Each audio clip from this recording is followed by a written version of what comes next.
afternoon, everyone.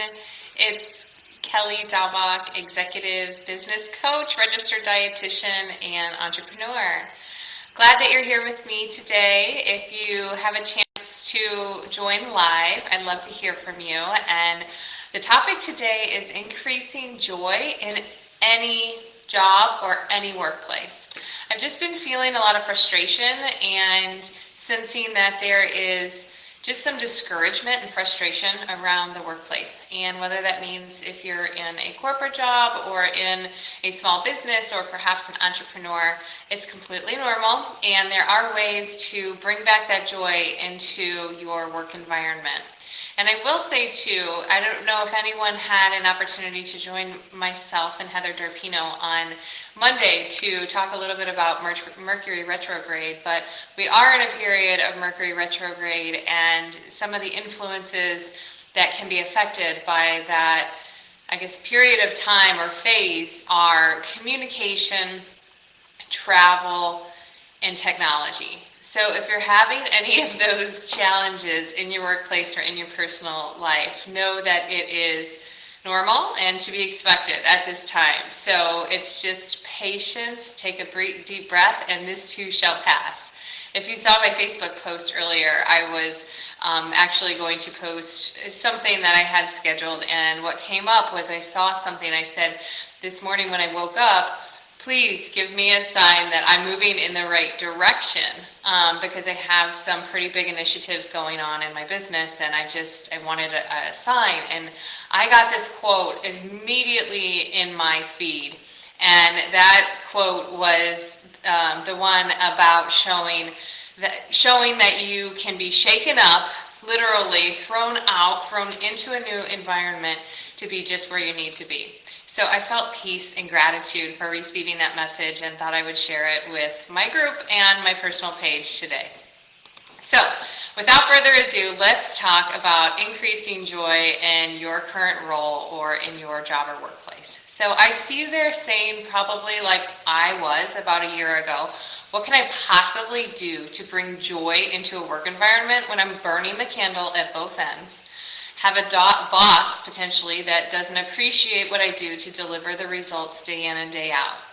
I've been there, and I thought there wasn't a shred of opportunity left to bring joy into my work environment. But then I realized I was in a circumstance, and I was creating that angst and frustration. There were ways and people in the job that I could still find joy. So there was a reason that once I allowed myself to see the value of the job and what it was providing me, I shifted in a profound way. So it is with much gratitude that I offer these lessons that I learned and share with you today. 5 ways to increase joy in any work environment. Identify your why. So ask yourself, if you are sitting in a job or in a role that causes you to not be super excited to jump out of bed every day, everyone knows that things can get better, right? We are growth-oriented individuals. We are meant as humans to expand our consciousness and experience new things. So if you're feeling stagnant, it is a good sign that you're ready for new things or ready for a challenge or ready for growth, and that's okay. But there is value in also where you're at. So what is important to recognize and help shift into more joy is being okay. Put your ego aside and get real honest with yourself on this one and ask yourself, my current job or profession brings value to me because.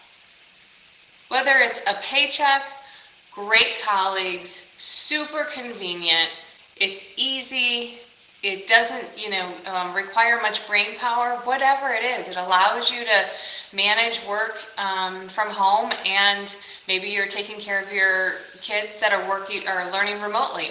Whatever that is, it is real, and it does bring value to your life, because if it brought zero value to your life, I can guarantee you that you would not be there. So identify and focus on the positive aspects of why and how your current job or profession is serving you. And it's okay if one of the reasons that your current job is to know more about what you don't want so that you can start on the journey of what you do want in a career and profession, because that counts too in defining what you desire. Number 2, we are holistic beings and there are multiple different influencers in our ability to be successful. But the degree of energy you can access determines your overall ability to succeed in life. And so it's vital to understand how you can access and increase your energy. And if you notice that when you feel good, your motivation goes whoop. So being a human means desiring to serve a purpose, being part of a bigger plan, and feeling good about the work that you're doing.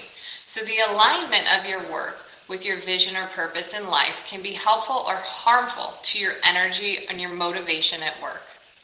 So the second question that I want you to ask yourself is, how does my current job or professional career fulfill my dreams to bring forth short and long-term accomplishments?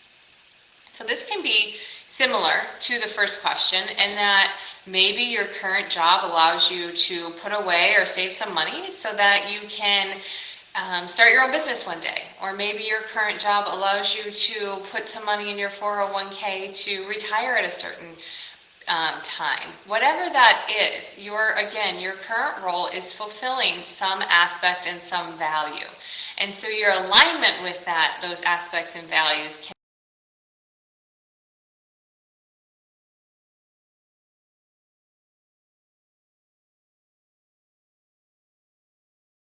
and do more of that in your spare time. So maybe you like to go hiking, maybe you love to fish, maybe you like to ski, maybe you like to garden. If you can't make a living out of doing it, spend more time doing it as a hobby, and also join others who are doing it. So join Facebook groups about gardening and meet up maybe with some local hikers that you've never worked with before, never met before at a park. But creating a community and connectivity to your passion is vital. So if you can't do it professionally, do it in your spare time, but it will help impact the joy that you can bring then into your professional job or career. Number 3, prioritize organization. So this is a difficult one, I know, for everybody that was like, oh my gosh, one more Zoom meeting, right? And it's, do I cancel it? Do I schedule it? Do I skip it? Or do I join it?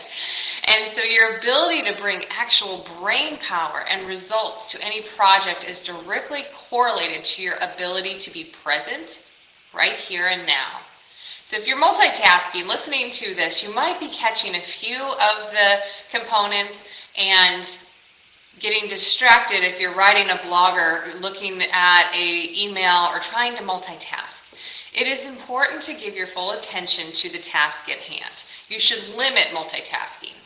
And so planning daily, weekly, monthly, quarterly, and annual goals will ensure your success.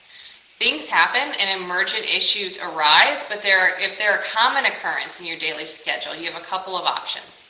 First, you probably want to talk with your direct supervisor about your roles, goals, and responsibilities. And if this is you and you manage yourself, then you really should take a hard look at your goals and how to address and create smart aim goals below those goals. And I will say, setting out goals on an annual budget is a skill that I learned in my corporate life, and it is a skill that I've brought over to being a business owner. And it is vitally important to know how many X number of dollars and how many X number of clients and in which programs and which products and services I'm looking to hit. Because it's not all about hitting a revenue number for the year. It's about setting that revenue number and then working backwards from there. And so if you are not able to focus on your goals that you set, working backwards from your annual targets, then again, have a conversation with your direct manager or supervisor, because you will not be successful if you can't focus on your goals. And the second one is to own your schedule. So this means being confident enough to decline the meeting, cancel the meeting, and carefully consider agendas when inviting and scheduling others to your meeting. I always say, don't be the person known as the overscheduler of yourself and overscheduler of meetings that are irrelevant. People will pick up that vibe and no longer join your meetings, which will cause you to be less productive than if you had the meeting. So Understanding that you need to be cognizant of time, and if it can be handled via an email, a quick voice to text is really easy. There are tons of options for instant messaging and chat in the workplace now, and so I really encourage you to consider if the meeting is critical and required. Is there a decision being made, and do you have direct responsibility to the outcome of that meeting? If not, you should strongly consider having a conversation with that individual and declining the meeting. Check email outside of business hours and on weekend is also a red flag that you do not have control of your own schedule. We all know one of the major issues and contributors of burnout among employees is lack of focus due to meeting fatigue, so don't contribute, conserve. Number 4, find your joyful tribe. Everyone has the coworker. I have coworkers that are going through my head, and I call them colleagues at this point, because many of my tribe is still around me, but they're not at necessarily the same place of employment. And so everyone has that person that gets that first text or phone call after a tough meeting, perhaps a big sale, meeting a big goal. And one of the reasons I hear people say they stay in jobs that they hate is because they don't want to leave their tribe or their team or colleagues. But newsflash, you are responsible for them. And by staying in it together, you could actually be dragging each other down. And your closest tribe wants what is best for you. So find the confidence together to be the cheerleaders in fixing the issue, to helping each other work through it, or help each other find the next career move. You know, we always have those conversations where if it's a discouraging call, it's, oh my gosh, Johnny in the lunchroom or Dan in the field just couldn't keep up with the operations request of the sales. That was always mine. I would fulfill an order, and of course, operations couldn't always deliver. So it's important to not only have the people that you can work through your frustrations and vent to, but also support each other and work out if you truly need, and get honest with each other and call each other out if you need a change or really need to address something. Number 5, get physical with your professional life. Everyone knows that midweek is the most productive. It's not a coincidence that I have my live trainings on Wednesdays. Why? People tend to have the most energy, focus, and free attention. Some lifestyle influencers to increase these factors include adequate sleep, overall wellness, and regular exercise. I think you all know by now that I'm a health and wellness advocate, a fitness guru, a registered dietitian, and I have really invested in my physical health over the past 6 months. I have lost some of my COVID pounds, and I am feeling more energy, sleeping better, and have an overall a better quality of life with tremendously less stress as well. And so when you feel good physically, it's a lot harder to be brought down by the negative influences, no matter what the circumstance. 2 people could be sitting in a boardroom or in a business meeting, and 2 people could have, as you all know, a completely different experience based on how they feel physically. If you feel good physically, you're going to, again, not be as triggered by the stress comments or by other people's individual opinions or thoughts as a result of your outlook and your connection between mind, body, and spirit. Physical can also translate into the physical work environment. So I don't know if you know, but after being in a role that relied wholeheartedly on face-to-face meetings and sales and success, it was difficult for me to move to a virtual workplace.